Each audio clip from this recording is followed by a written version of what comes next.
Hello, मैं Ansari PN plus news से। आज की मुख्य समाचार।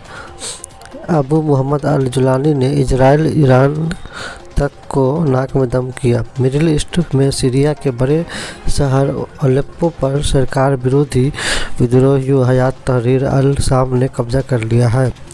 इन विद्रोहियों ने एक हफ्ते से भी कम समय में सीरियाई सेना को घुटनों पर ला दिया। दक्षिणी कोरिया में उथल-पुथल। जी हाँ, दूसरी तरफ दक्षिण कोरिया में उथल-पुथल मची हुई। दक्षिण कोरिया के राष्ट्रपति ने विपक्ष पर राज्य विरोधी गतिविधियां का आरोप लगाते हुए आपातकालीन सैन्य कानून लागू करने की घोषणा की है। दूसरी तरफ जनवरी में शुरू हो सकती है सैटेलाइट ब्रॉडबैंड सेवा। यूजर्स को नए साल का तोहफा देने की हो रही तैयारी। ट्राई को 15 दिसंबर के पहले सिफारिशें देने की डेडलाइन दी गई है। अगले 7 से 8 दिनों में इस पर सिफारिशें जारी की जा सकती हैं। दूसरी तरफ सरकार ने जीडीपी कैलकुलेशन के बेस ईयर में बदलाव किया है। 2011 या 12 की जगह अब 2022 या 23 होगा। इससे देश की इकोनॉमी का सटीक अनुमान लगेगा। बांग्लादेश ने अडानी से बिजली लेना आधा किया।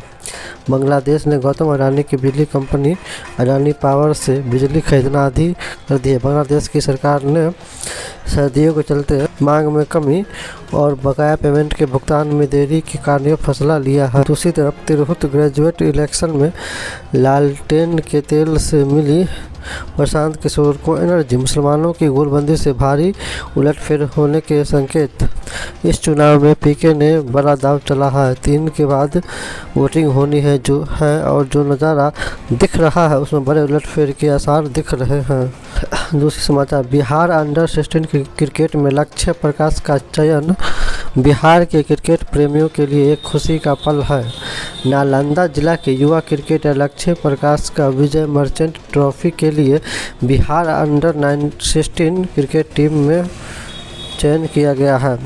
राजगीर में निर्माणाधीन अंतर्राष्ट्रीय क्रिकेट स्टेडियम। जी हाँ, इसे ऑस्ट्रेलिया के सिडनी में क्रिकेट स्टेडियम के तहत बनाया जा रहा है। इस स्टेडियम में निर्माणाधीन क्रिकेट स्टेडियम और खेल परिसर है। निर्माण पूरा होने के बाद यह स्टेडियम बिहार क्रिकेट टीम का घर होगा। स्टेडियम की कुल क्षमता 45,000 सीटों की होगी। इतिहास बनने के करीब। HIV एड्स 2 इंजेक्शन से ही हमेशा के लिए ख़त्म हो जाएगी बीमारी। एड्स का दंश जितना बड़ा शारीरिक है उससे कहीं बड़ा सामाजिक है। आज भी अगर किसी को एड्स हो जाए तो उसे बेहद बुरी नज़र से देखा जाता है, लेकिन अब इस दंश का नामो निशान मिट जाएगा। सेक्स वर्कर्स के अधिकार देने वाला पहला देश बना Belgium. Sick leave, maternity leave and pension मिलेगी। कॉन्ट्रैक्ट पर काम कर सकेगी। कानून के तहत सेक्स वर्कर्स के दूसरे कर्मचारियों के जैसे ही रोजगार और सिक्योरिटी देने की व्यवस्था की गई है। Bihar police recruitment. सफल अभ्यर्थियों का पटना में विरोध प्रदर्शन। सिपाही भर्ती परीक्षा की परीक्षा हुई थी, अब उसको लेकर विवाद खड़ा हो गया है। हजारों की संख्या में अभ्यर्थी पटना में धरना स्थल पर बैठ गए हैं।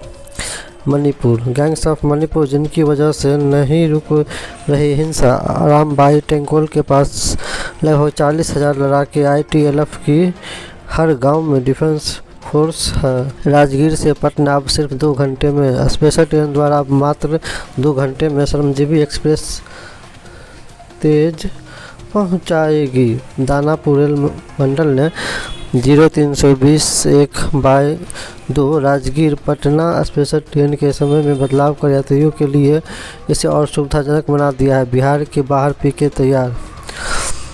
बैक टू बिहार ओवरसीज के जरिए प्रशांत किशोर की बड़ी तैयारी। करोड़ों का पैकेज छोड़ लौट रहे लोग देश से बाहर और रहे बिहार के लोगों को करोड़ों का पैकेज छोड़ पीके के ओवरसीज अभियान से जुड़ रहे हैं।